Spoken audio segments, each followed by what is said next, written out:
Fraser Valley Regional District. Okay. Sorry, I just got a prompt saying this meeting is being recorded. That's Yeah, new. me too. Okay. Anyways, we'll call the meeting to order. Welcome. This is the open meeting of the Fraser Valley Regional District. First item, please. Mr. Chair, looking for a motion with respect to the provincial health order that enables us to have this meeting electronically without members of the public present in the boardroom. Thank So you. moved, Raymond. Moved. By Director Reimer, seconded by Director Blue. Next item, please. Looking for approval of the agenda, and late items. Thank you. It's moved by Director Facio, seconded by Director Dixon. Any question, discussion? Seeing none, all in favor? Opposed, if any. The item carries. Next item.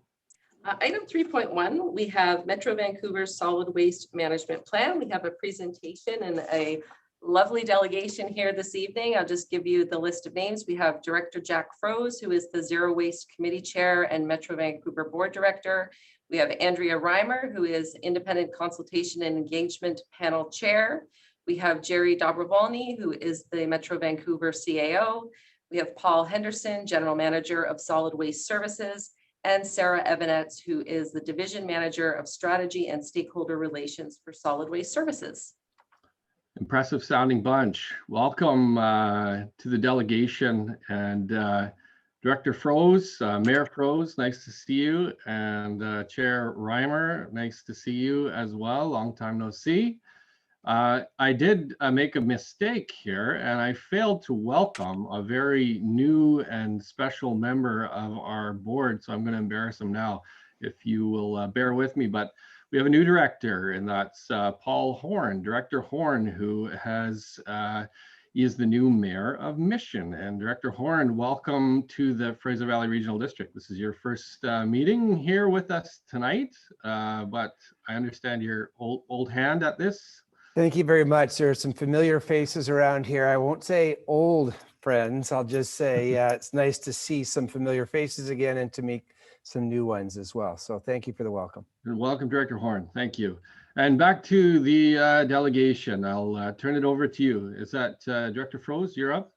Yes, thank you very much. Thanks. It's good to see you again, Chair Alum. And certainly looking through the list of participants, there's quite a few people I know as we're neighboring your beautiful regional district in the Township of Langley and also Metro Vancouver. So thank you very much for the invitation to speak about engagement on the update of our solid waste management plan. First, I'd like to acknowledge all of the First Nations from Vancouver Island to the Fraser Valley, whose ancestral homelands include the Metro Vancouver region. Today, I'm speaking to you from Langley in Katzie, Kwantlen, Matsqui, and Semiahmoo First Nation territory. And since we're all currently online and participating from different locations, I'd like to also acknowledge all of the other First Nations in your respective areas and upon whose territories you may be located. And you've already introduced me. I'm Jack Froese, and Mayor of the Township of Langley, Metro Vancouver Board Director, Chair of the Zero Waste Committee, and I'm also Chair of the National Zero Waste Council. And today I'm joined by Jerry Dobrovolny, Chief Administrative Officer and Commissioner of Metro Vancouver. Andrea Reimer is a former City of Vancouver councillor and now the chair of the Independent Consultation and Engagement Panel for the Solid Waste Management Plan Update. Paul Henderson is the General Manager of Solid Waste Services, and Sarah Evanetz is the Division Manager, Strategic and Stakeholder Relations, Solid Waste Services. So we've come in force, but we come in peace. We're gonna have a nice chat with you tonight. I'm really excited that we could be here. Too bad we can't be in person. But today you'll hear how we're approaching the Solid Waste Management Plan update, the role of the independent panel and the engagement program. Then we're going to open the floor up to your questions.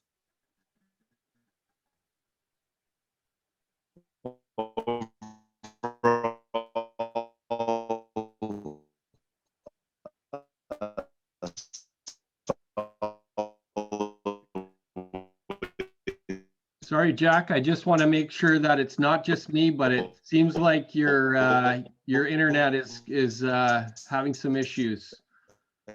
Sounds like he's in space. Yeah.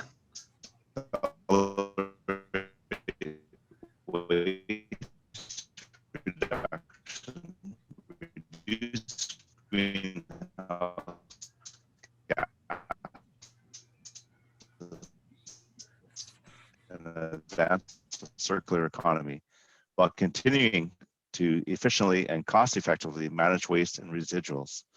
Right now, we're in our pre-engagement phase where we're engaging Indigenous peoples, governments, and public on how.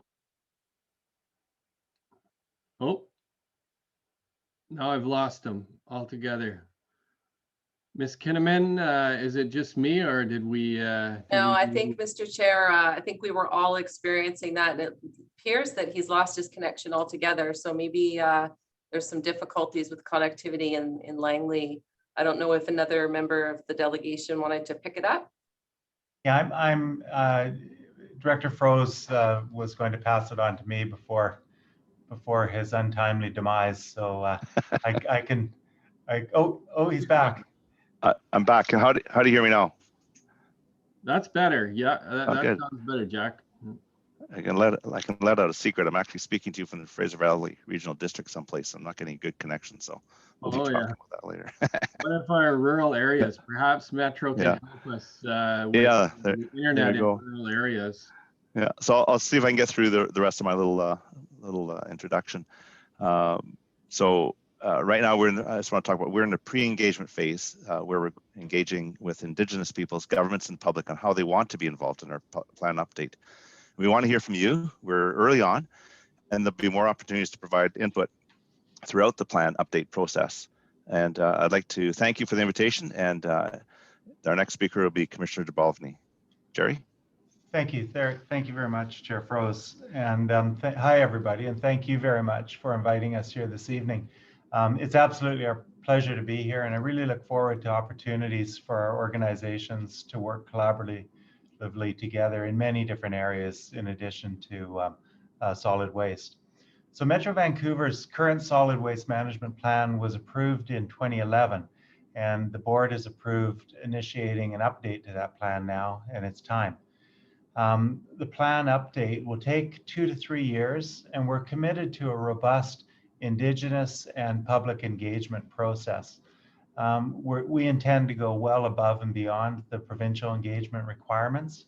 And we've established an independent consultation and engagement panel to ensure a comprehensive process. And Andrea Reimer is the chair of the panel, and you'll hear from her today talking about what her role and the panel's role is in our work.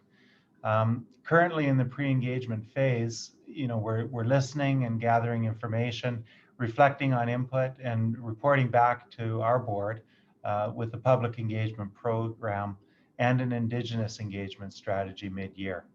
The next phase, following pre-engagement, will focus on developing guiding principles for the new plan. I know a key interest for the Fraser Valley Regional District with respect to Metro Vancouver's solid waste management plan is understanding our region's waste to energy strategy. So I wanted to address that just straight up front. Metro Vancouver believes that waste to energy is a cost-effective and environmentally sustainable way to manage residual garbage.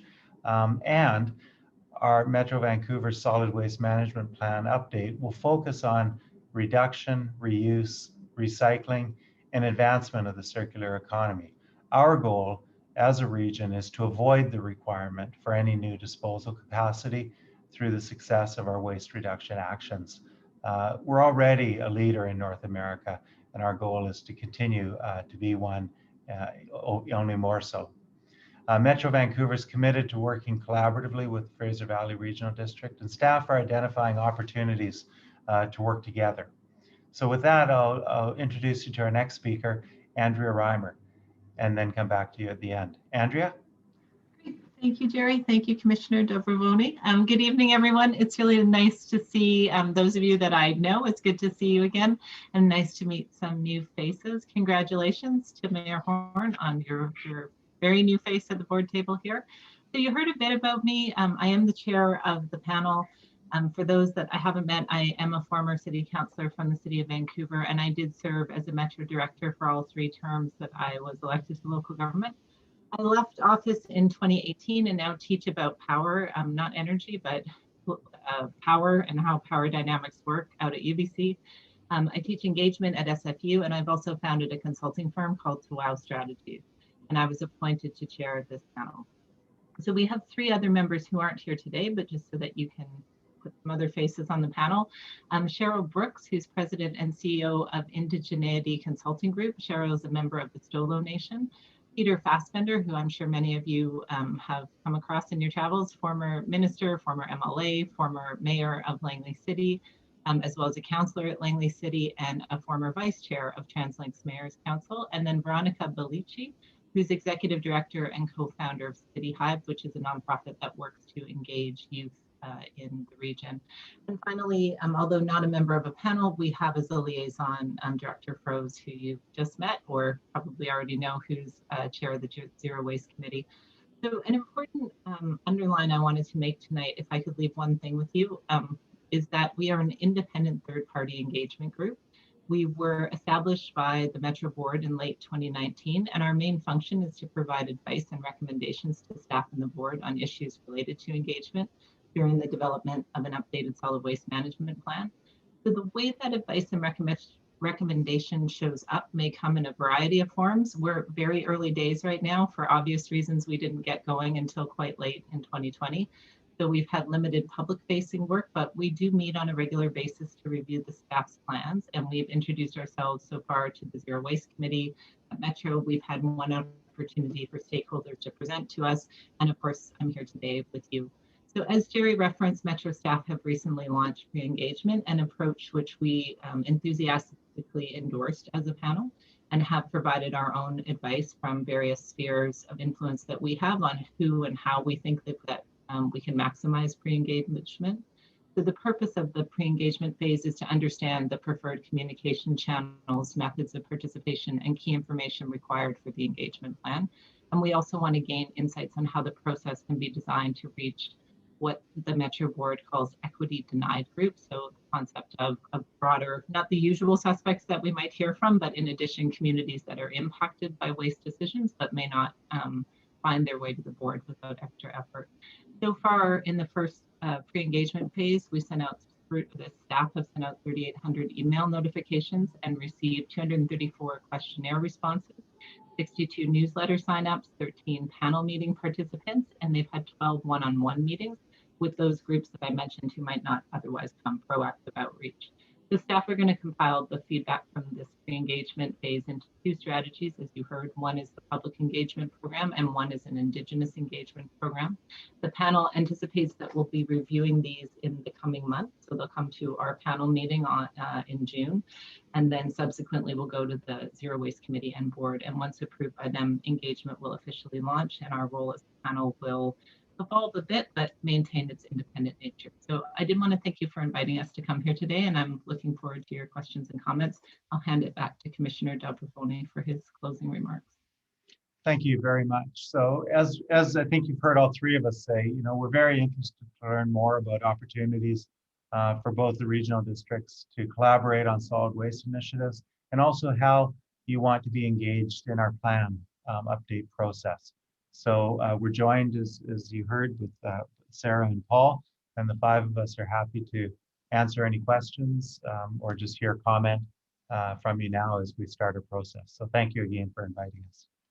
Well, thank you all very much, and I appreciate you accommodating our request to come and meet, and I appreciate the introductions for those. Our boards, both respective boards, are a little bit different and made up of some new faces, different faces, but there are people who definitely recall a time when we had quite a bit more differences than shared opportunities. And I think I just wanted to go back to your comment, which I just wanted to ensure that I interpreted correctly.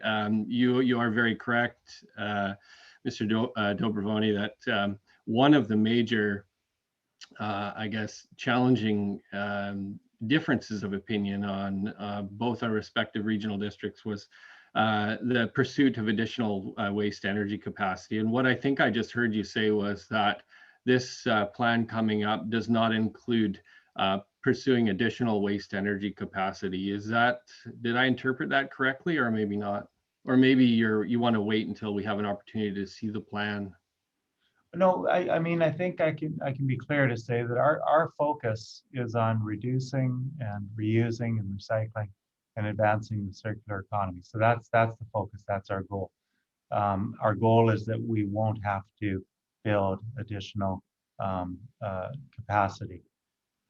We do feel that waste energy is an effective, efficient form, but our goal of the plan and our work is to continue to accelerate the reduction and diversion. And so we're focused on that. And that, yeah, I appreciate those comments, because I think the first three goals of your existing plan were always places where we thought there were great areas of opportunity to collaborate. And I think solid waste really doesn't know any municipal boundaries, and for us to work together on increasing our diversion rates, increasing our recycling rates, working together to again build and encourage and educate around a circular economy are all laudable goals, and we've always cheered on Metro Vancouver with those goals, and indeed find a lot. I think there are a lot of places that we can work together on. I do have a question. I didn't hear how you planned on engaging with industry. Are you engaging with the Solid Waste Management Association, or are there industry groups that you're engaging with throughout your process? Is that just a part of the general kind of public engagement process, or will you have a separate industry engagement as well?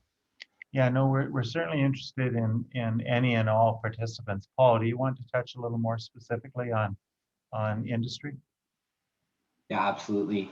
We've been working closely with the Ministry of Environment and Climate Change Strategy, along with the Waste Management Association of British Columbia, on how we can better engage together. And right now we're working on the potential for an industry advisory committee, with the goal of having fostering excellent relationships with that industry group, because we understand, like you, that they're a very important element of the waste management world.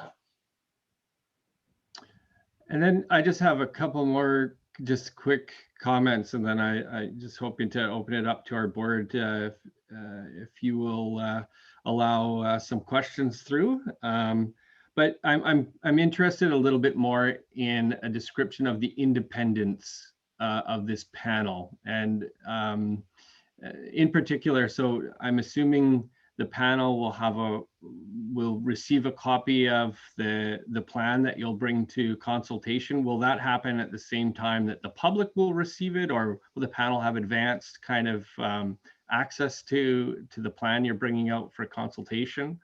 And then should the panel have, let's say, a disagreement on what the plan that's being brought forth, how would they exercise their independence?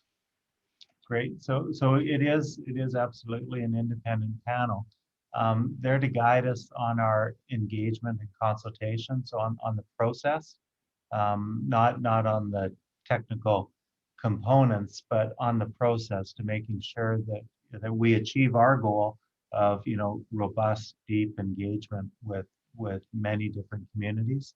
And so they're advising us all the way through, every step of the way, in terms of the process that we're following. Are we, have we rushed through something? Have we, engaged the right people?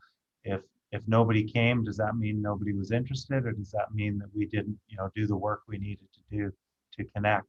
So, I mean, maybe Andrea can speak further, but I do want to just stress the independence and the expertise. We selected panel members because of their deep expertise and different connections and society, and we're relying on that expertise to help guide us. Andrea, did you want to add anything? Sure. I think that covers it off. We do have the terms of reference, Chair Lum, if it's helpful for you for the panel, so that you have it down on paper as well as our interpretation of the paper. In terms of how we would express a disagreement, so far, because we've been in the pre-engagement phase, it's been quite collaborative. So, staff have looked to us for ideas and then translated those ideas into pre-engagement. And then, of course, we agree with the ideas we came up with. So it's been quite collaborative in that respect. As we move into the production of the actual engagement plan, and then I think critically the implementation of the plan, that's where I could foresee us being perhaps in a position to be a bit more, there's more potential for disagreement about either whether something should be done or whether it was done the way that we felt that it was intended to be done, in which case we are fully empowered to provide a report to the board, well, to the Zero Waste Committee and via them to the board, presenting our point of view in public. In terms of the timing of the reports, to date, we have seen materials before the public has. The public engagement plan itself, we will see before the public, but as implementation happens, we will likely see it after the public, if that makes sense. Like we'll get the results that respond to, but important for groups like Fraser Valley Regional District. The reason I'm here tonight is so that you can see my face and know who we are and know that we're another avenue if you're feeling like the engagement isn't working the way that you had intended it to. Yeah, I think for us, it's clarifying too where we would be providing commentary back to. Would we do it via the independent panel? Would we do it direct to staff? I think clarifying those channels, and then also just in terms of timelines. So how best we can be engaged and how best we can have an opportunity to be able to digest the content and provide meaningful feedback.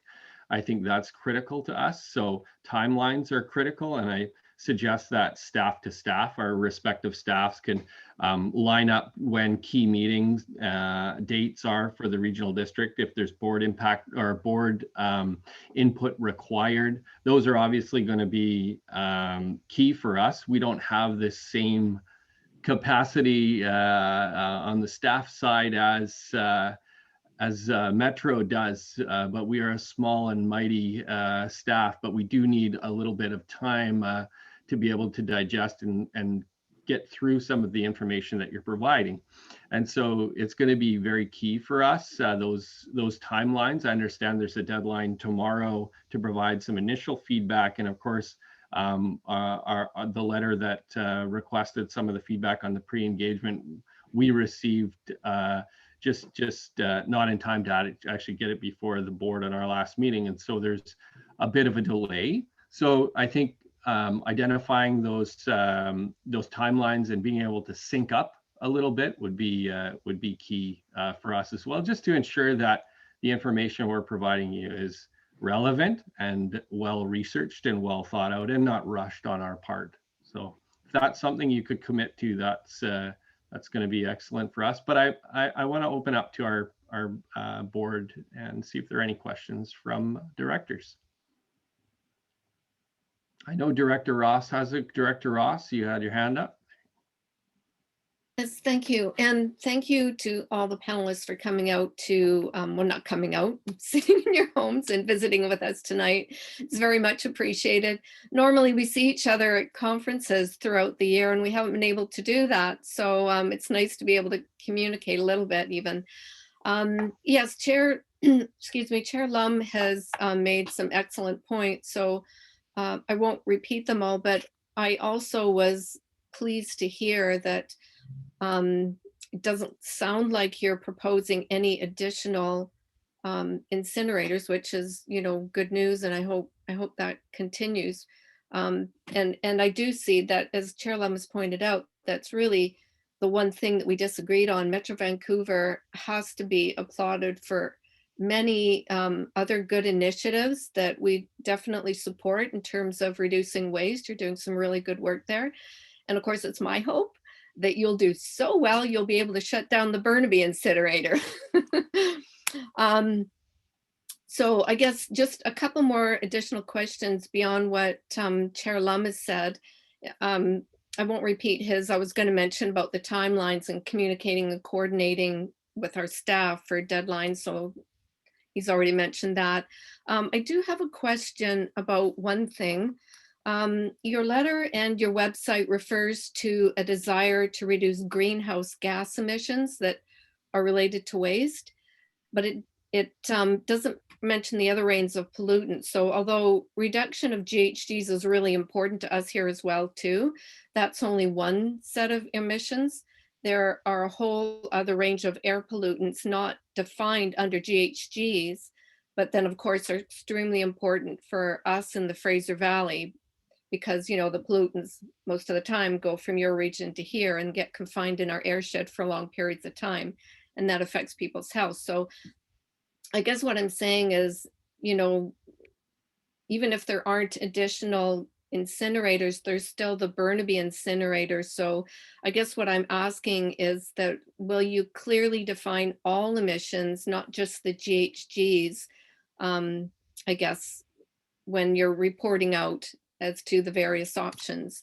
And I guess I would just it would be nice to see all the data, like the pros and cons of each proposed initiative. That would be awesome, so that people can have a look at both sides of it to make an intelligent decision on how they feel about the different options moving forward. So again, thank you for coming out. Really appreciate it, and looking forward to consulting more in the future. Great. Thank you very much for those questions through the chair. I guess first of all, in terms of continuing on the path of diversion, one thing I should mention is that we have plateaued, for the past few years, and so it is going to require, doubling down, more effort, doing things differently, because for the last few years, our diversion has really slowed down, and so that is a really important task at hand. In order to continue on the path we've been on, we need to do a lot more, or do something different.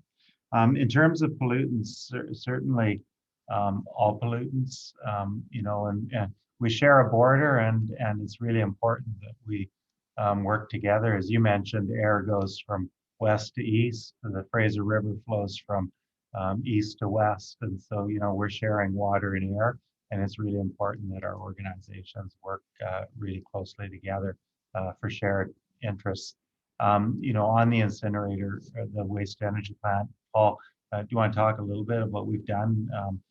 Some extensive reviews and look to see where we sit on some of our readings relative to regulations, and we're substantially below which is where we want to be. But Paul, do you want to comment on that a little bit?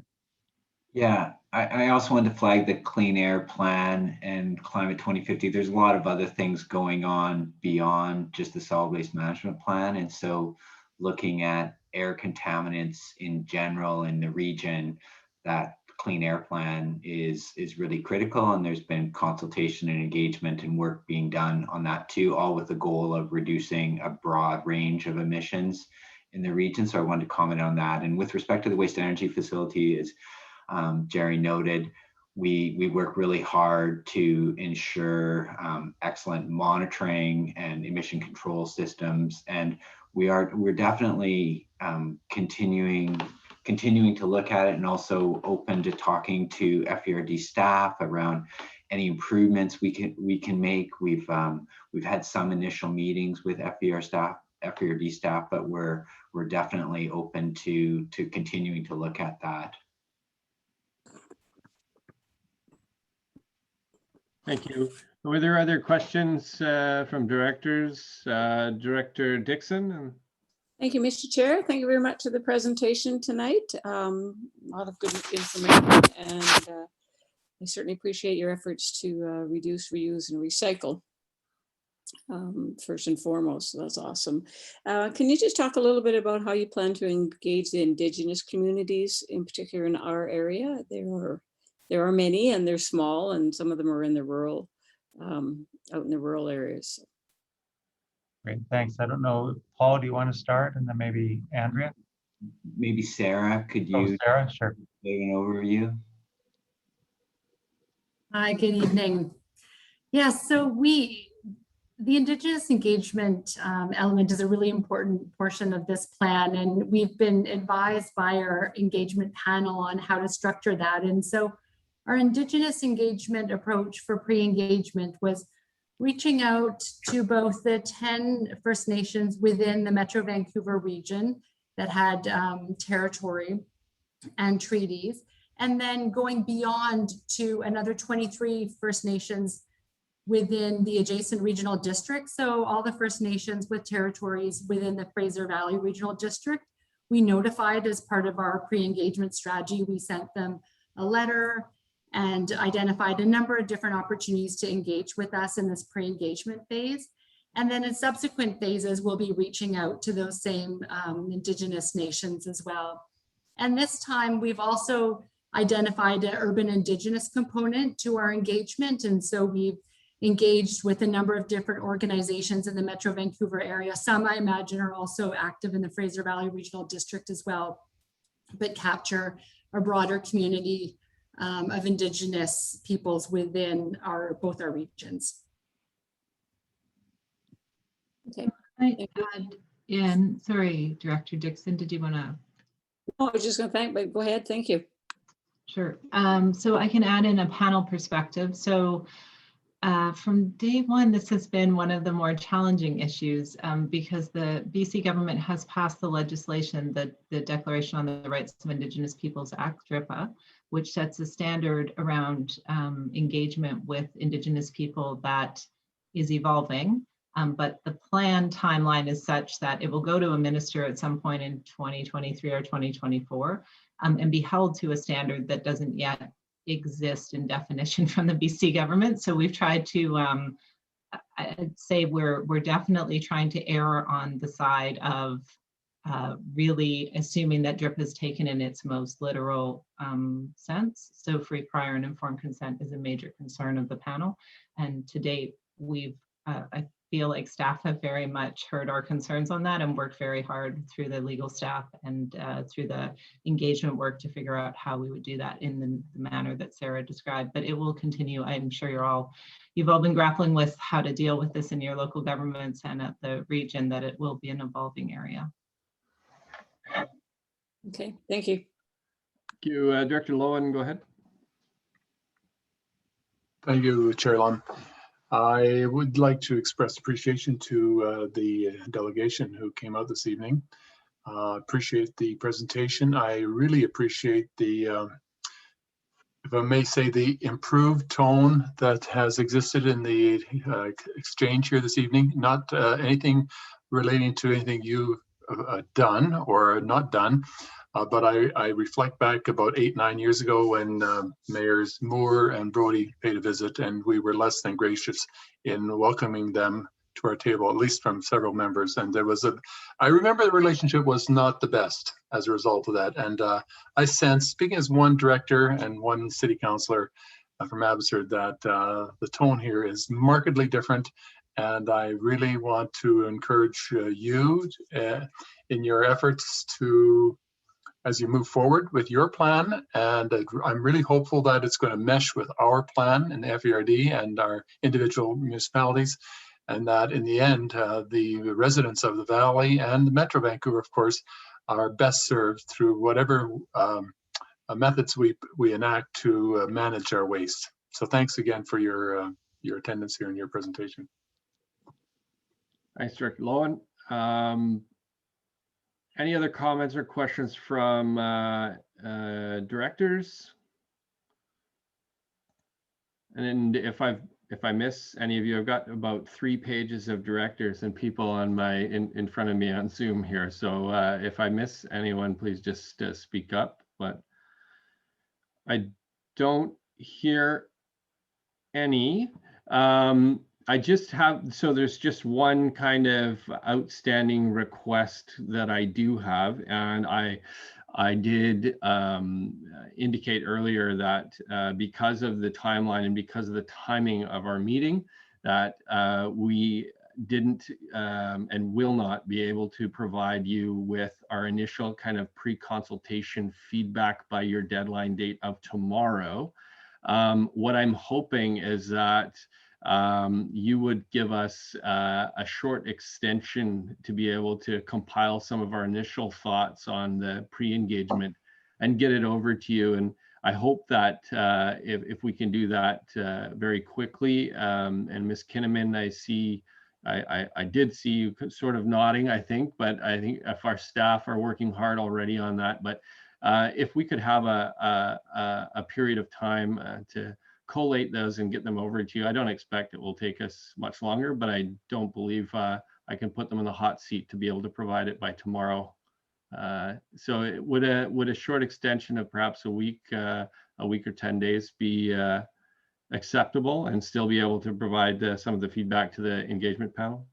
Yes, absolutely. And that is an important, a really important point to keep enforcing, even when we lay out a schedule where we think we've, given generous time.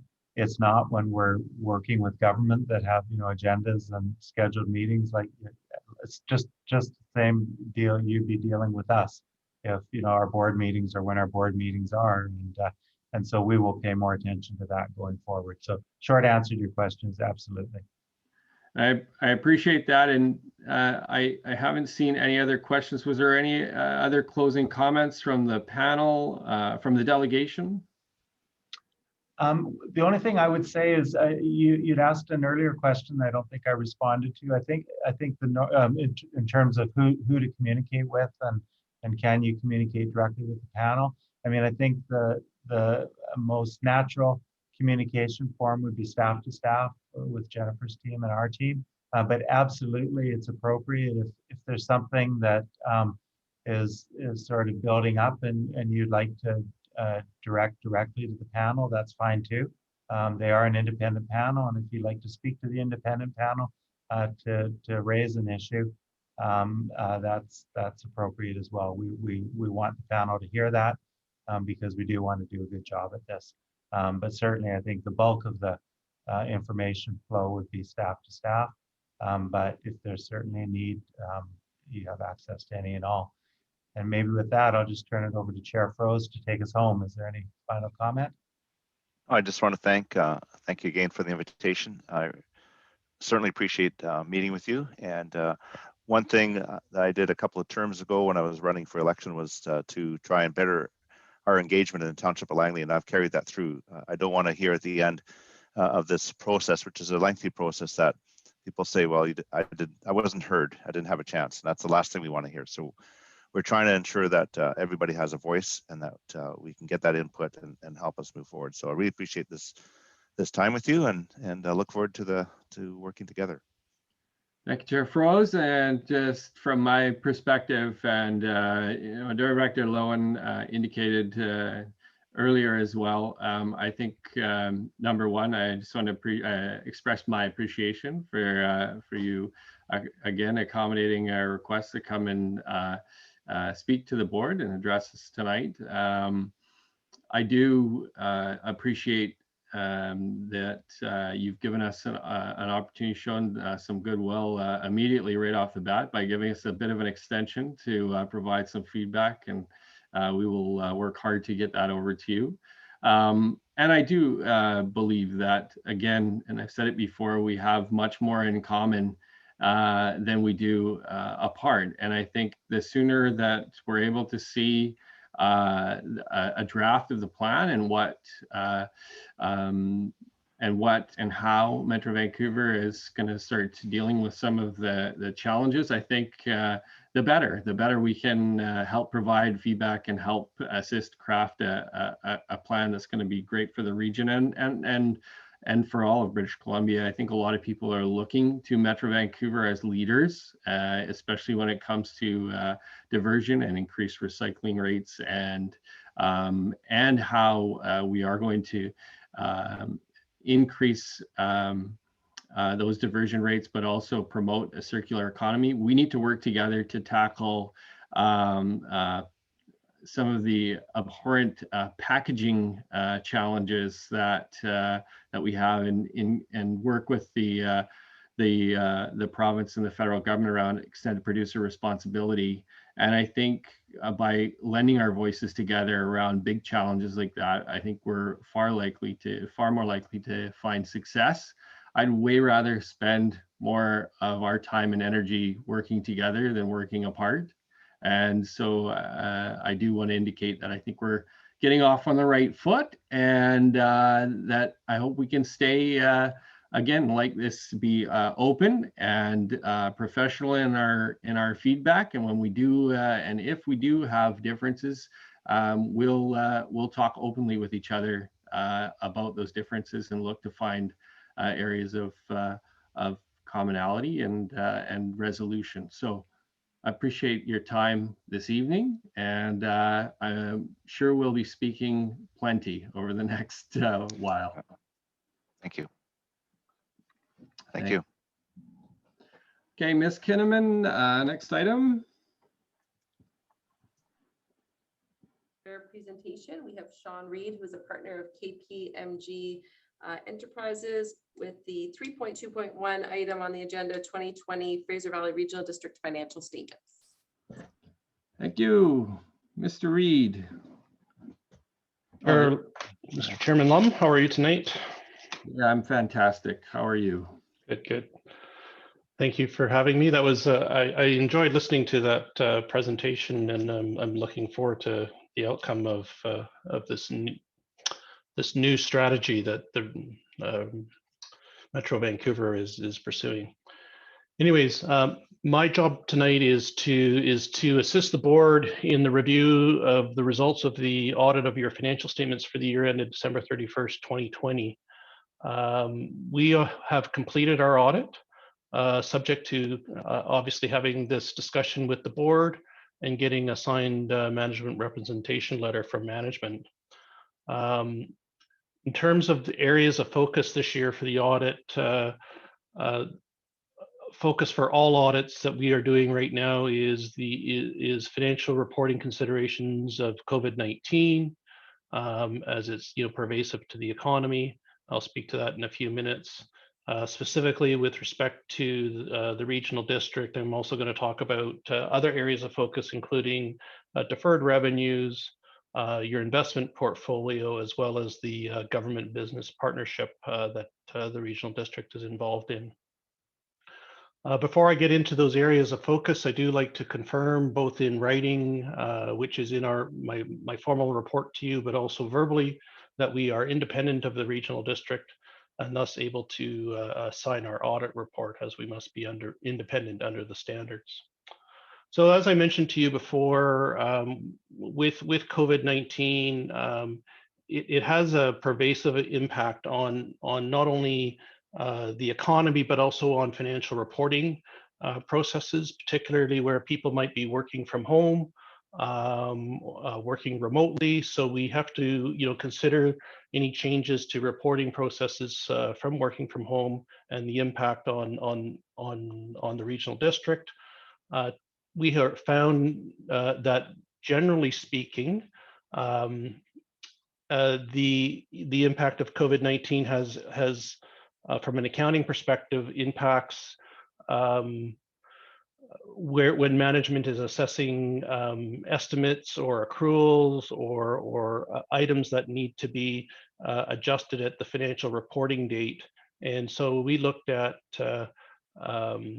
the landfill asset retirement obligation. We looked at calculations of accruals, and we also tested some the government grants that were received during the year. I'm going to talk a little bit about the BC Safety Restart Grant in a minute, but I will note that in all the other areas, we noted no issues in our testing. So in terms of deferred revenues and the Restart Grant, we looked at all of your funding agreements, not just for the Restart Grant, but to basically make sure that the appropriateness of any deferral of revenues was correct. And also the appropriateness of bringing any previously deferred revenues back into income. So we looked at the Restart Grant, which was from the provincial government, and originally management had deferred a portion of that grant. However, that grant has a very broad list of eligible expenditures, And we did a fair amount of research, including polling a number of other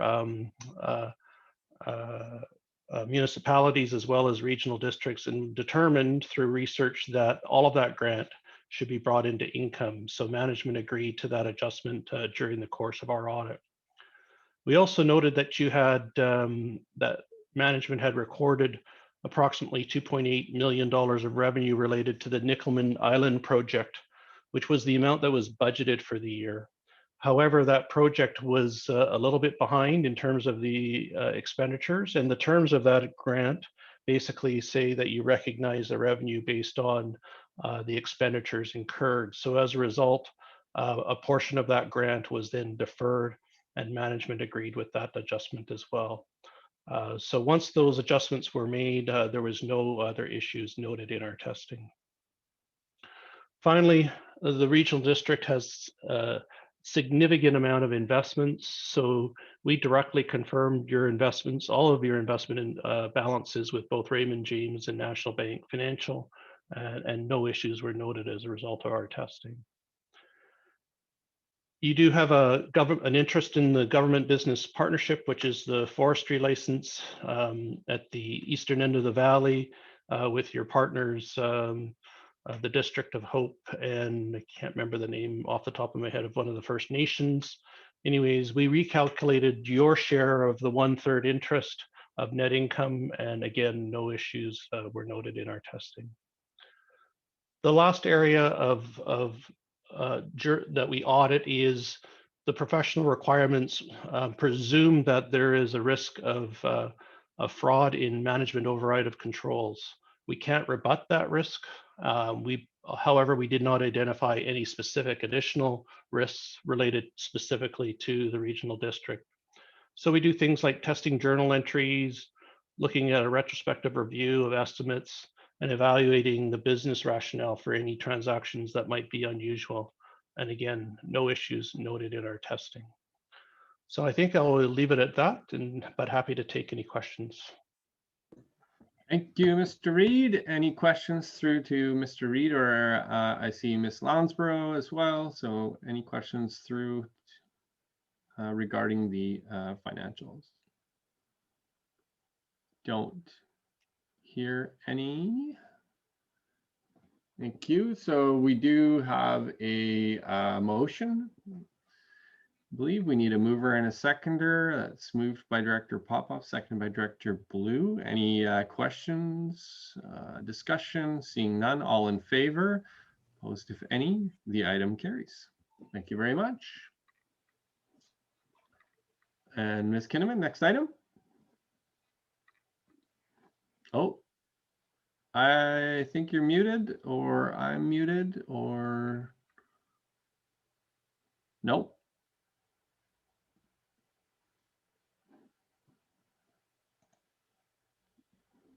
Can the rest of the board hear me? Yes. You still can't hear me? There, now I can. Oh, it wasn't showing as muted. That's No, very peculiar. All right then, 4.1, we have the draft Fraser Valley Regional District Board meeting minutes of April 22nd, 2021. Thank you very much. That's moved by Director Clute, seconded by Director Bales. And discussion on the minutes. None, all in favor. Opposed if any. Item carries. Next item. Items 5.1 through 5.4 are committee and commission minutes for information and matters arising. Happy to separate any of those out if needed. Thank you. Any questions on any of those information items? Don't see any. Next item. 6.1, we have the draft FVRD privacy and accountability policy. Thank you. There's a motion. It's moved by Director Facio, seconded by Director Mercer. Discussion. Seeing none, all in favor. Opposed if any. Item carries. Next item. 7.1, we have the financial plan 2021-2025 amendment.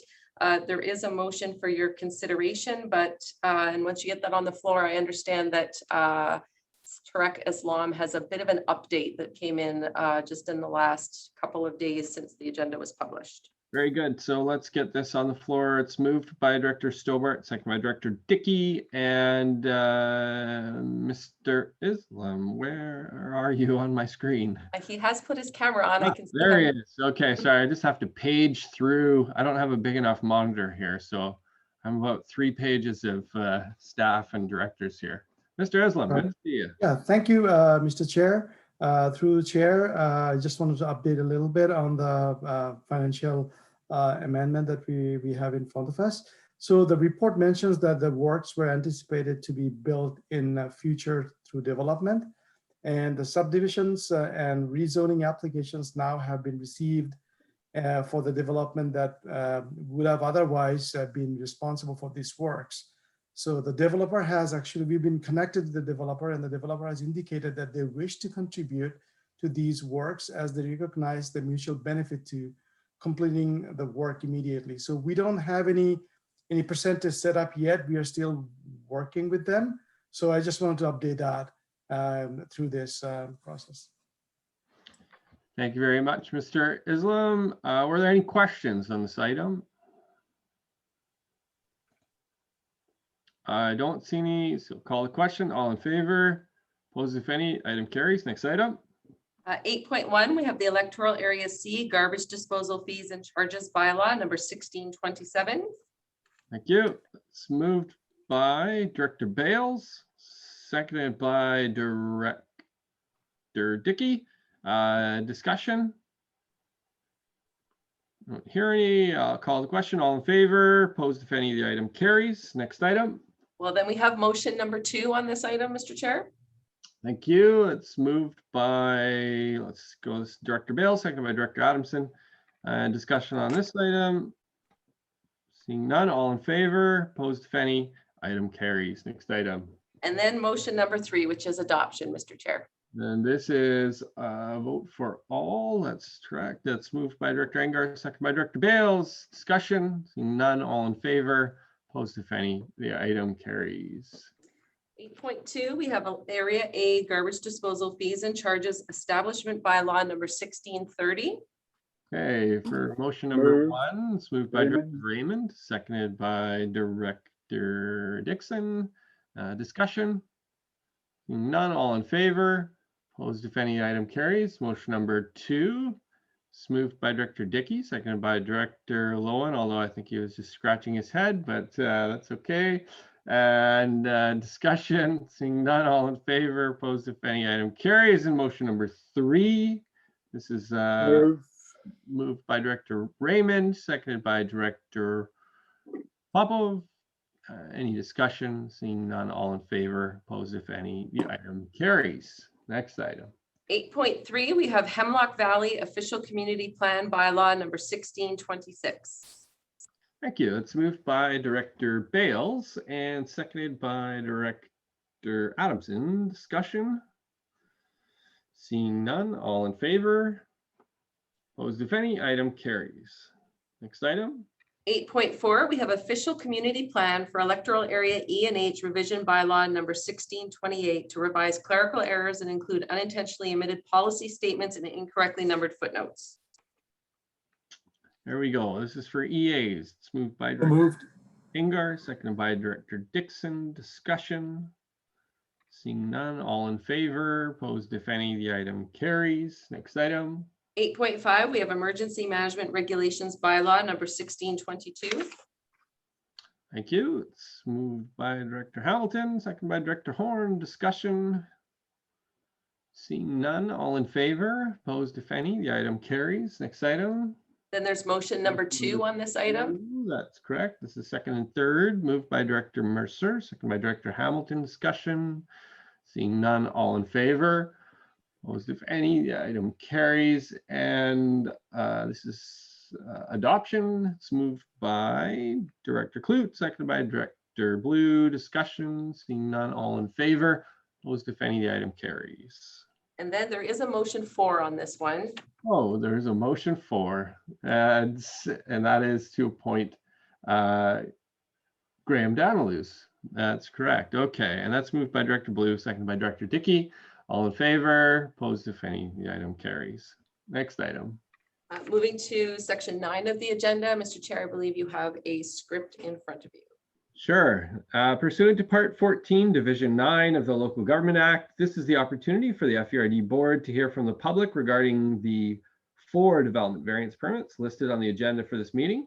Anyone who believes that their interests are affected by the proposed applications will be given an opportunity to speak. If you have verbal comments with respect to these development variance permits and you're joining us by Zoom on a computer or smart device, I'd ask that you please indicate with the raise hand function.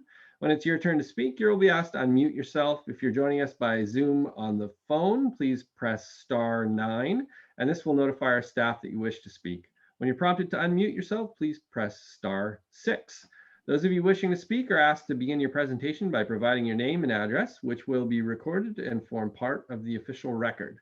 Please limit your comments to 5 minutes and confine your remarks to the applications at hand. Ms. Kinnaman, first item.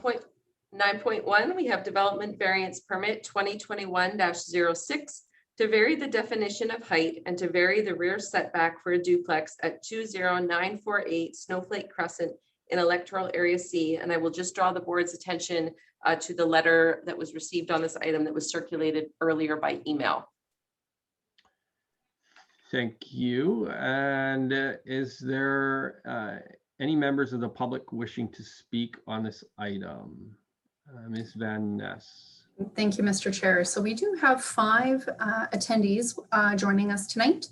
So for anybody joining us tonight, if you would like to speak to this item, as Mr. Chair mentioned, please hit the raise hand function, or if you're joining us by phone, hit *9 to indicate that you wish to speak. And Ms. Van Ness, I'll ask for your assistance because again, I see a whole bunch of black boxes and no names, but certainly anybody from the public, is anybody from the public wishing to speak? Please indicate now. It would appear that there's nobody wishing to speak to this individual matter. Thank you. I'll just wait, maybe call for a second time and a third and final time. Make sure we don't miss anybody. Okay, so what is the board's wishes? There is a motion before you. Is there a mover and seconder? It's moved by Director Bales, seconded by Director Dickey. Discussion on the motion. Director Bales, go ahead. Oh, just through to staff, has there been any further feedback with the public concerning the letters that have come in? I think there was a letter that came in at EASC as well. So I just wondered if you if they were appeased as to the conditions. Ms. Kinnaman or Mr. Daniluz? Sure, I think Mr. Daniluz is putting his camera on to speak to this one. Sure. Thank you. Through the chair to Director Bales. 2 written submissions received, as you mentioned, one at the time of the committee meeting and one very recently. No further submissions were received. We provided some additional information to Simone Dive, who sent in the submission earlier today. We haven't had any further feedback. Thank you. Other questions from board directors? Don't see any. Are we ready for the question? All in favor? And any opposed? It looks like the motion carries. Next item. 9.2, we have development variance permit 2021-07 to reduce the setback from a watercourse for an agricultural building at 9518 Catherwood Road in Electoral Area G. Thank you. And if there are any members of the public who wish to address this item, please indicate, as was previously described. Mr. Chair, it appears that there is nobody to speak to this item, but maybe you would like to call for a second and third time just to be sure. Sure. And so we'll call for a second time and a third and final time. And I need a mover and a seconder. What's the board's wishes? It's moved by Director Dickey, second by Director Adamson. Any discussion on the item? Dixon. Go ahead, Director Dixon. Thank you, Mr. Chair. Probably through you to staff. I'm just curious what I'm reading. That looks like they have had Fraser Valley Engineering do a report, and as long as they build it the way I'm reading it, according to the mitigation measures, I guess it will be fine. Who follows up on that just to see that they really are building it according to the mitigation measures? Mr. Daniluz. Thank you, Chair. Through to Director Dixon. Excellent question. I call that closing the gap. We do it in a couple of ways. One is that through the building permitting process, we require schedules to be submitted by the design engineer that certify that the design engineer will perform inspections through the construction process and also submit a post-construction report once the works are complete. And that confirms that everything was built in accordance with the engineered design that was a foundation for our approval. So we can be quite confident that the works get built in accordance with the submitted designs. Great, thank you. Any other questions? Stobart? Go ahead, Director Stobart. I believe there were two options, and I would hope that it would be option one that it was moved. I saw, let me just go back here. I only saw the motion that was moved on my agenda is to issue. Is that what staff saw as well? Yes. Yes, that's correct. Director Stobart, is that the motion you wished to be moved? I was hoping for option one, yes. Yeah, okay, perfect. I believe that's what is currently on the table. Any other questions? Seeing none, I'll call the question. All in favor, opposed if any, the item carries. Next item. 9.3 is Development Variance Permit 2021-08 to increase the maximum height of an accessory building at 10006 Jade Place in Electoral Area D. Thank you. And if there are members of the public who wish to speak to this item, please indicate. And at this point, it does not appear that any members of the public have any questions with respect to this item. Thank you. Let's call for a second time and a third and final time. And what are the board's wishes? You move her in a second. It's moved by Director Dickey and seconded by Director Adamson. Discussion. Seeing none, ready for the question. All in favor, opposed if any, the item carries. Next item. 9.4 is Development Variance Permit 2021-10 to reduce the rear and side setbacks for an accessory building at 46984 Chilliwack Lake Road in Electoral Area E. So moved. Thank you. We'll just check really quickly, Director Engar, if there are any members of the public that wish to speak to this item. And once again, it appears that nobody wishes to speak to this item, Mr. Chair. We're going to get a complex. Nobody wants to speak to any of our items tonight.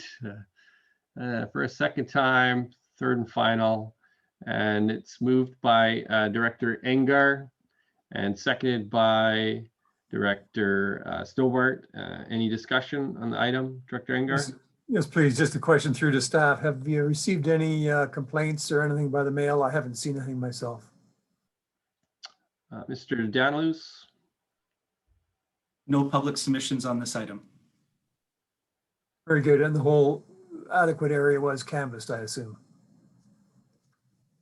Yes, indeed. A mail out was sent to all properties within a 30-meter radius of this subject property. We received no responses and no inquiries. Thank you. Yes, I support this this motion. Thank you. Great. Thank you, Director Engar. Any other comments or questions on this item? Seeing none, call the question. All in favor? Opposed if any, the item carries. Next item. 10.1, we have the draft 2021 Air Quality Management Plan. There's a motion for your consideration. Thank you. It's moved by Director Ross. Oh, is that it? Sorry, you just moved your hand. I thought you were moving. Seconded by Director Horn. Discussion. Director Ross. Yeah, I know I already said this at the RACS meeting, but I just wanted to say again, what an outstanding job staff have done on this report. Really good information, science, but easily digestible, very well explained, and good graphics to go along with it. So good job, and thank you.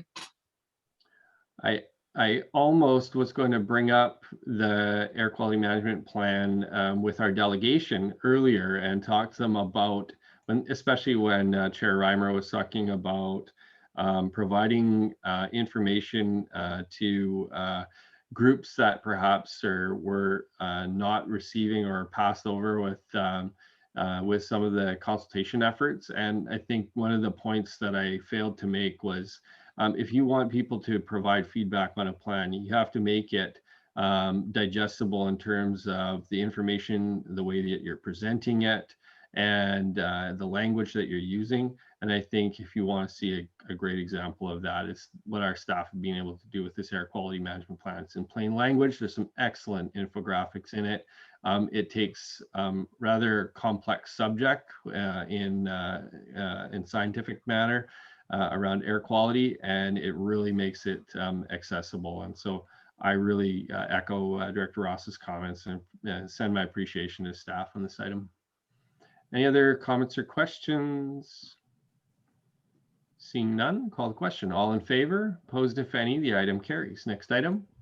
10.2, we have the draft memorial program policy for regional parks. Thank you. That's moved by Director Hamilton, seconded by Director Facio. Discussion. Dixon. Go ahead, Director Dixon. Thank you, Mr. Chair. I'm just curious, like, is there, does FERD get a lot of requests for installing memorial items and in our parks and trails? Ms. Kinnaman. My understanding through the chair to Director Dixon is that we do get them from time to time, and the number has been increasing recently. But I don't know if we have actual data available, if Ms. Barker can speak to that. But certainly we have looked at the examples of our member municipalities who have dealt with this issue, and it is surprisingly more complicated than one might think in terms of how to appropriately deal with memorial requests for parks. That's fine, thank you. I was just wondering. Thank you, Ms. Kinnaman. I know from the city of Chilliwack and directors from the city here as well, we do get quite a few requests, in particular along areas like the Vetter Greenway, the Rotary Trail, and I really, it seems rather innocuous, but usually people making this request, it's a very emotional time. You're talking about memorializing a loved one, and it can be very challenging. And so to have a policy in place, I think, is incredibly important. And I know other municipalities across British Columbia and other regional districts have been caught flat-footed when they don't have a policy in place to be able to deal with some of the requests as they're coming through. So I think it's important, and applaud staff for being proactive with this. Director Facio, go ahead. Thank you, Mr. Chairman. You brought up a very good point there. That's many years ago, we had the same problem, not having a policy in place, and many requests coming forward for memorial benches. And once we got that in place, it was much easier for our staff. They didn't have to keep running to council to get permission. The staff dealt with it. And as you know, those who have visited Harrison, most of our memorial benches are scattered along the beachfront and around the lagoon. It's a very worthwhile program, and it gives seating as well for to the residents or visitors when they're there. And obviously there's a plaque that goes on the bench, but I think it'd be a good idea for some of the regional park areas for that reason. So I'm in favor. Thank you very much. Thank you, Director Facio. Any other questions? Director Blue. Thank you, Mr. Chair. Just commenting, I spoke at RACS about this as well, but I had talked to our general manager of parks, and he was really interested in this because we're also at Abbotsford taking a look at our assets within the parks and in various areas. And people don't often know the difference between city parks or those that are within the FERD. So making sure we have alignment is really important. Understanding there are different ways that people want to memorialize now. And she said there's only so many benches you can put in a park. There's a lot of other ways and a lot of really innovative ways and things that are withstand the test of time. Sometimes you'll have a bench and after 15 or 20 years, it's fallen into disrepair. The family members are no longer available, et cetera. So there's lots of things to be considered. And I think it's a really good policy to have in place and to align it with any that we have in the municipalities. I think really helps to lessen confusion and make it easier for people when they're making these really challenging and really important decisions in their lives. Thank you, Director Blue. Completely agree. Any other comments or questions? Seeing none, call the question. All in favor, opposed, if any, item carries. Next item. 10.3, we have deployment of FVRD volunteer fire departments for BC wildfire events. Thank you. Mover in a second. It's moved by Director Mercer, seconded by Director Raymond. Discussion. Seeing none, all in favor, opposed if any, the item carries. Next item. 10.4 is the Union of British Columbia Municipalities Local Government Program Services Asset Management Planning Program. Thank you. It's moved by Director Pranger, seconded by Director Clute. And any discussion or questions? Seeing none, I see the application is involved in asset management for the completion of our SCADA analytics project. And for those people who don't know, I'm going to show off here because I actually know what a SCADA system is. I used to work on it at the city of Chilliwack when I worked there. And let me tell you that it's critical infrastructure. And it is incredibly important to the regional district. So I wholeheartedly support this application and hope we're successful with this grant. Any other questions? Seeing none, I'll call the question. All in favor, opposed if any, item carries. Next item. Next item is our consent agenda. So we have item 11.1. Any that need to be separated? Thank you. It's a mover and a seconder on these items. Moved by Director Adamson, seconded by Director Lowen. And call the question on those items. All in favor, opposed if any, the items carry. Next item. Next is item 13, which are a number of information items. So we have item 13.1, which is the Island 22 Regional Park Boat Launch Staging Area Improvements Project. Happy to answer any questions on that report. Thank you. Any questions on this information item? Just excellent project, very worthwhile. Don't see any. Next item. 13.2, we have FVRD Transit Update 2021-2022 Provincial Budget. Thank you. Again, questions on this item. Director Blue, go ahead.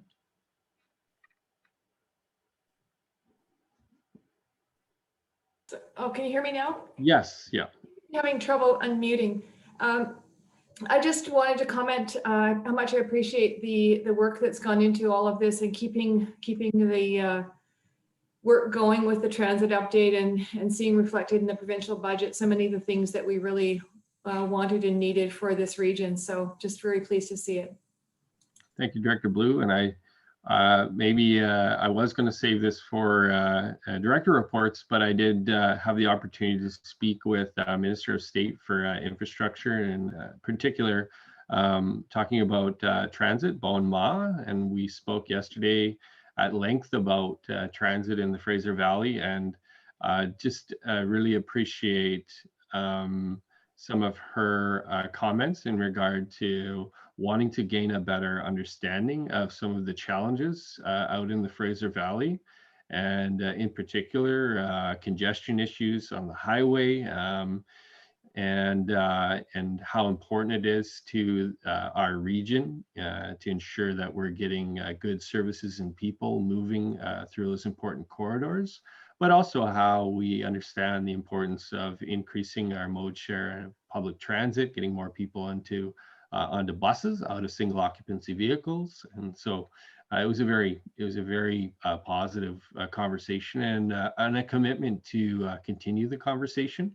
So the provincial government is paying attention, and I hope we'll start to hear some more positive information from them as we move forward. But no other questions on this information item? Let's move to the next item, please. 13.3, we have Fraser Basin Council risk assessment of orphaned flood protection structures in FVRD electoral areas. Thank you. Any questions on this information item? Again, there's some good work being done here, identifying some real potential challenges around flood infrastructure that currently has no one taking responsibility for it. And I would put forward that the provincial government in particular has a fairly serious issue on their hands when it comes to some of these orphan dikes, and also diking authorities who are often made up of folks who have volunteered to the position and really trying to stay current and consistent with provincial regulations when it comes to flood infrastructure, but doing it without the benefit of funding that needs to come from the provincial and federal government. And certainly some of these orphan structures go far beyond the capacity of the Fraser Valley Regional District to take on, nor would it be our responsibility. So this is important information that sets the stage for the investment that the provincial and federal governments are going to need to make in the upkeep of these items. Any other questions on this? Seeing none, next item. 13.4, we have the seasonal Fraser River freshet outlook. Thank you. Very timely based on the previous report. But, any questions on this item? Don't see any. Next item. So section 14 are just items for information and correspondence received. Happy to answer any questions if we can. Thank you. And any questions on correspondence items? I don't see any. Next item. Item 16 is reports by board directors. Thank you. And directors, to be your opportunity. And Director Adamson, I understand you have a report. Oh, I got you on mute there, Director Adamson. Yeah, I'm off? Yep, there you go. Great, thank you. Yes, quite a few things have actually been happening in the area. In Yale, several of the women from Fraser, from our Yale Community Center, have taken the advantage of the COVID to do some inside painting at our thrift store. And they've done a marvelous job. They took it and they've just decorated. These women are artists. So that's going good. They're trying to get ready for opening later in the season. I was up at the Tajmi Museum in Sunshine Valley on the weekend. They have a new room display. I encourage everybody to go see it. You know, they're open Saturdays and Sundays. You got to wear your mask and only so many people allowed in at a time, of course. I have a picture, if I could get it put up.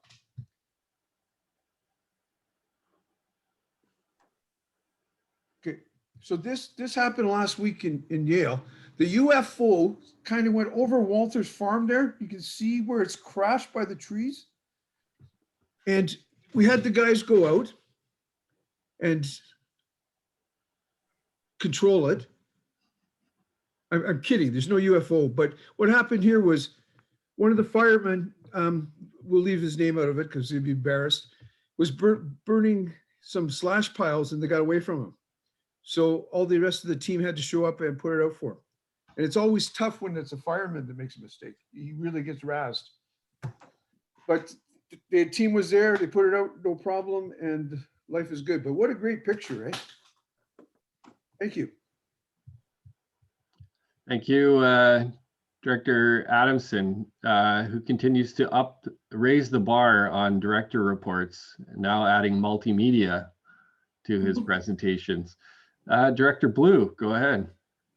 Thank you. Well, it's hard to top that one, but I'm sure everyone has heard that the Canucks have announced that they are placing their farm team in Abbotsford this season coming up. And so we've seen lots of excitement and that around Abbotsford in the region for the AHL team and being close to home with the Canucks. So just thought I'd mention that. And excellent news, Director Blue, and congratulations. Director Clute, go ahead. Thank you, Chair Lum. I just want to mention as your representative on the LML, Lower Mainland LGA, the annual meeting was held May 11 to 13. I want to thank those who participated from the board, and of the 28 resolutions that were debated on the floor, 26 received the support they needed. So hopefully looking forward to next year in person. It's always a challenge when you've got to do 3 days of, hanging out on Zoom. So anyway, that's it. Thanks. And Director Clute, who stuck it out for the whole meeting or the whole 3 or 4 days on Zoom. And those were very nice, beautiful sunny days as well. So well done. And I understand the city of Chilliwack went 4 for 4 on resolutions, and the Fraser Valley Regional District also had their resolutions unanimously endorsed by the Assembly as well. So nice. And the District of Kent. And the District of Kent, absolutely. Thank you, and thank you to Director Clute for speaking in favor of our motion, and it passed 100%. The recycling of agricultural plastics is a huge issue, and I'm grateful for the support of the LGA. Well done, Director Pranger. Any other reports from board members? Director Facio, go ahead. Just a quick one, Mr. Chairman. Thank you very much. This is just giving out a kudo to some of you may have seen him. He's been in Chilliwack, Fraser Valley, Agassiz, Harrison, also Mission, our own Todd Richard, the country and western singer, with his green and blue, to pay recognition to all the healthcare workers in the area. And he's been going around every evening at 7 o'clock singing in different locations. Just a wonderful guy doing a great job to a great deserving group of people. Thank you. Thank you, Director Facio. And I actually had the opportunity to meet Todd, and he is a great community guy. He represents not only Harrison Hot Springs very well, but the whole region. And I'm happy to see him. It seems very timely that he's out here ensuring that we don't forget a lot of the hardship that the frontline responders and frontline workers are going through, and to keep us all safe. So I'm very glad to see him out there supporting and reminding us all to continue our support. So Chairman Lum? Say thanks to him. Yes, Director Pranger, go ahead.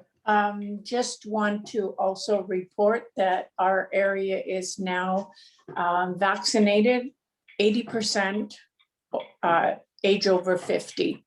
So that's a real accomplishment in our area, and we look forward to the rest of the mayors in the area with their Mayor's Challenge to continue the push for getting more vaccines in arms. Thank you. Thank you, Director Pranger. Any other reports from directors? Don't see any. Next item, Ms. Kinnaman. Item 17 is public question period for items relevant to the agenda. So we'll just turn it over to Ms. Van Ness and see if we received any email submissions or if there's anyone on the line wishing to ask a question. So we have not received any email questions, but we do have 2 members of the public who have been on the line, and this would be their opportunity to ask a question for items relevant to the agenda. And if you'd like to ask a question, please hit the raise hand function or hit *9 if you're joining us by phone. Thank you. And it would appear that they have no questions. So I think we can move on, Mr. Chair. Thank you. Ms. Kinnaman, next item. Looking for a resolution to close the meeting. Moved by Director Facio, second by Director Mercer. All in favor? Those, if any, the item carries. We will recess the Fraser Valley Regional District Board meeting and turn things over to the Hospital District Board Chair, Chair Raymond. Thank you. Good Mr. evening, Chair, the meeting is yours. and welcome, Director Horn. Nice to have you back. I'd like to call the open meeting of the Fraser Valley Regional Hospital District to order. Ms. Kinnaman. And unfortunately, we have to go through this motion again, which is a motion with respect to the provincial health order enabling this meeting to be held electronically without members of the public present in the boardroom. A mover and a seconder. Moved. Moved by Director Pranger. I only see two people on my screen. Director Pranger, that was correct. Adamson seconds. Adamson. All in favor? Opposed, if any, carried. Thank you. Item 3.1, we have Sean Reed, partner of KPMG Enterprise, with a presentation for our 3.1.1 item, which is the 2020 Hospital District Financial Statements. Welcome, Mr. Reed. I'll turn it right over to you. Thank you, Mr. Chair. So again, the purpose today is for me to present our audit findings report over the hospital board as at December 31st, 2020, and the results of our audit. Again, we are complete our audit subject to having this discussion with the board. I'm going to talk about a few areas of focus, the financial reporting considerations of COVID-19, the investments that the hospital board has, and the last area is the presumed risk of management override of controls. Again, I do like to state verbally that we are independent of the hospital district. We must be independent and maintain our independence in order to sign off on our audit report. So similar to my earlier discussion to the Fraser Valley Regional District Board, we again looked at the controls that the hospital board follows, and they were actually carried out by the regional district. So the same conclusion that we came to on the regional district, that there was no impact of the controls on the audit this year. And we also note that the hospital board has more than enough funds to carry on operations should revenues cease. Not likely that you've given your ability to provide levies. The single largest asset on your balance sheet is your investments. So we confirm the value of those investments at December 31st directly with Raymond James and National Bank Financial. And we also performed testing over the investment income. We did note a small adjustment between investment and cash, and that was made by management as a result of our testing, and no further audit adjustments were noted. And again, we do look at testing of journal entries and other areas to deal with the presumed risk of fraud. And again, we didn't identify any specific additional risks related to this particular audit. However, during our testing, we did note that the approval stamp on one journal entry was a month after posting, and that's because the original entry was inadvertently deleted, and then management noted that a month later and reapproved or restamped the entry. So we've recommended to management that they look at putting in safeguards that would prevent the deletion of entries from your system. And including, you would need a password in order to delete an entry, and management was fine with that recommendation. Again, no other audit or no other issues were noted during our testing. So I'll leave it there, but happy to take any questions from members of the board. Thank you, Mr. Reed. Any questions?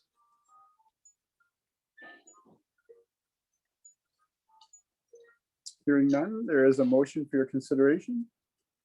We have a mover and a seconder. Moved Horn. Second, Clute. All in favor? Carried. Thank you, Mr. Reid, for the report. Moving down to 4.1, we have the draft Fraser Valley Regional Hospital District Board meeting minutes of April 22nd, 2021. Move. Adamson. Moved by Director Adamson, second by Mercer. Director Mercer. All in favor? Opposed, if any? Carried.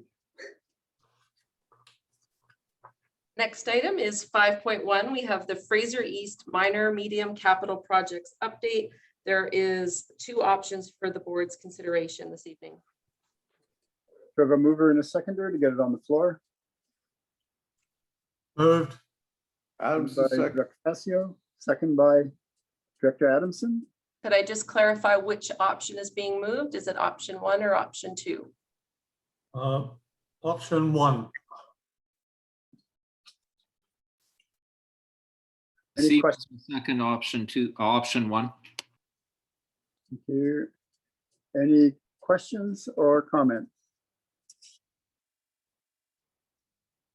on the motion for option 1? All in favor? Mr. Chair, if we could just clarify, it sounded like Director Siemens had a comment, and I just want to make sure if sorry. he was just moving option 1 or if he had a question about it. Hi, thank you. No, I just, I thought he needed a seconder. Okay. I wasn't sure. No, and I do agree with, I appreciate the consultation and the work that staff has done, and I think it's prudent for us to continue with that. So thank you. Thank you for that. So I have a motion for the seconder. Any opposition to it? Hearing none, the motion Sorry, carried. sorry, Mr. Chair. I did have a comment, if I could. Okay. I'm sorry. So just clarified, we're moving option 1. Yes. Okay. So I know that we've had considerable discussion about some of these items, but I think it's of note that our hospital foundation received emergency requests on capital items, small capital equipment, not just, I think, the day before yesterday. And these were items that the emergency department could not work without, but they were not identified by Fraser Health as priority or emergency items. And the hospital foundation is now considering funding them in their entirety.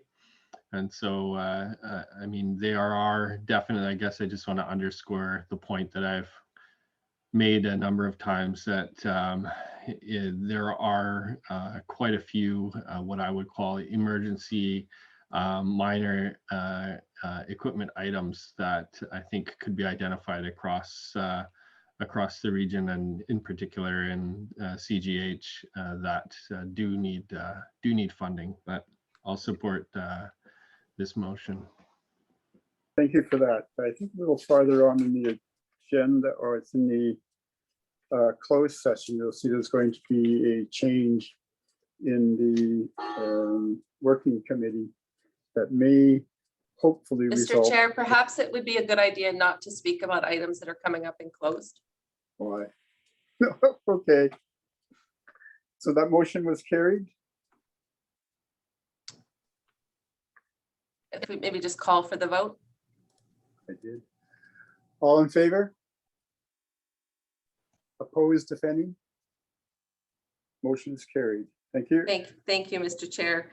So item 6, we have some items for information. Happy to answer any questions if we're able. Any questions on item 6? 6.1 and 6.2.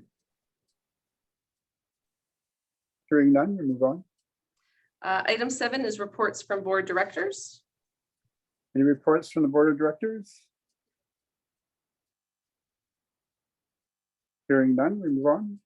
Item 9, we have public question period for items relevant to the agenda. So I'll just look to Ms. Van Ness. We had no questions sent in by email and nobody on the line. So no questions.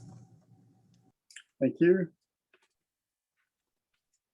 So looking for a resolution to close the meeting, Mr. Chair. For mover, Moved. moved by Director Pranger, seconded by Adamson. Director Adamson. All in favor? Motion is carried. And if we could just